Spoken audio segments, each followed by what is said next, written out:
जो सारी जिंदगी अपनी भौजाई को मां मान के निकल गया और जहाँ त्रेता गया द्वापर आया तो द्वापर का तेवर अपनी भौजाई की इज्जत पर खेल रहा है। धीरे धीरे करके जब महाराज युधिष्ठिर राजा बने तो आज युधिष्ठिर ने राशियज्ञ करना शुरू किया। तो जब राशियज्ञ की तैयारियां शुरू हुई तो भगवान कन्हैया को बुलाया। युधिष्ठिर बोल के भगवान से कहा, प्रभु मैं राशियज्ञ करना चाहता हूँ तो आप मुझे बताओ कि मैं कैसे जानूंगा कि मेरा यज्ञ पूरा हुआ कि नहीं हुआ। तो भगवान कन्हैया ने युधिष्ठिर को पंचजन्य नाम का शंख दिया। कहा, युधिष्ठिर इस शंख को सोने की सिंहासन में रख देना।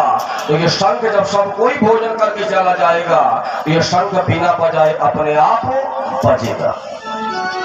ध्यान जब यज्ञ शुरू हुआ तो सब नर नारी भोजन करने आते हैं। तो युधिष्ठिर से भगवान कन्हैया बोल के भगवान ने कहा, युधिष्ठिर जरा मुझे लिस्ट दिखा दे, तुमने किसको कौन सा काम दिया है। तो भगवान ने देखा तो कहा पाया, भगवान ने युधिष्ठिर की लिस्ट में देखा कि पूरी परोसने वाले लगे हैं, सब्जी परोसने वाले लगे हैं, मिर्च मसाला परोसने वाले लगे हैं। लेकिन भगवान कन्हैया ने देखा कि सब काम पड़ चुका है परंतु अभी तक दो काम किसी ने नहीं किया। भगवान ने देखा, भगवान बोल में कहा, युधिष्ठिर जब तुम्हारे उस यज्ञ में संत महात्मा ब्राह्मण अतिथि भोजन करने आएगा तो उनके पैर कौन धुलेगा। युधिष्ठिर ने कहा, प्रभु व्यवस्था करता हूँ। भगवान ने कहा, ना संतों के ब्राह्मणों के अतिथियों के पैर धोने का काम मैं करूँगा।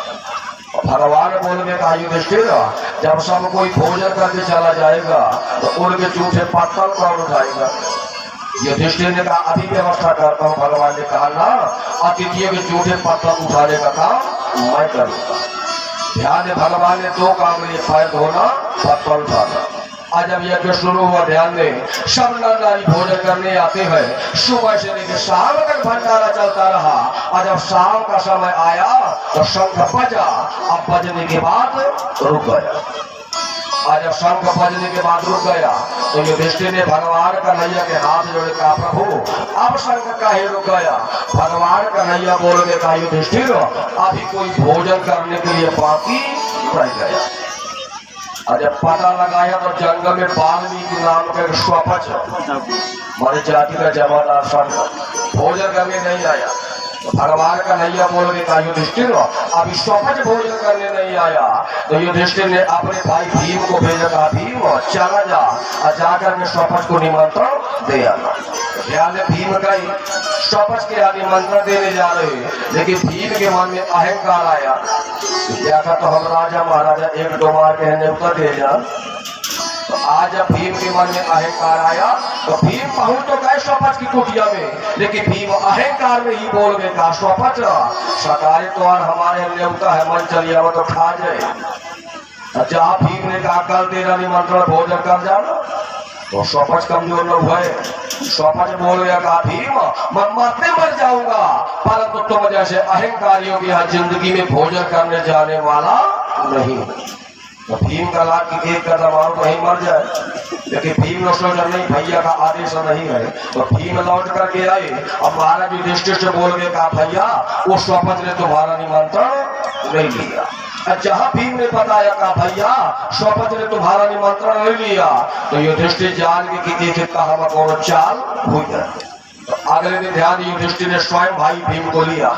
युधिष्ठिर आज ने कहा स्वपच की कुटिया में भीम को साथ में लिए हमारी शिक्षा दे रहे हैं कि अगर किसी को निमंत्रण देना है तो निमंत्रण देने का तरीका क्या होना चाहिए। जहाँ भीम को लेकर के युधिष्ठिर पहुंचे तो स्वपत ने देखा कि आज धर्म की धुरी धारण करने वाले महात्मा धर्मराज युधिष्ठिर पधारे हैं। तो आज स्वपत ने सुंदर आसन डाल दिया और स्वपत ने आसन डाल करके युधिष्ठिर को बैठाया, भीम को बैठाया और स्वपत युधिष्ठिर के चरणों में गिर गया। कहा महाराज आप मुझे संदेशा भिजवा देते, मैं तुम्हारे महलों में चल आता, लेकिन आप वहां से चल करके मेरी कुटिया तक आए हैं तो प्रभु के ही कारणों। अगर आप मेरी कुटिया पर आए हैं तो आज जाके यहाँ पर आए हैं तो कहीं कारणों, अरे आगमने तुम्हारा कहीं कारण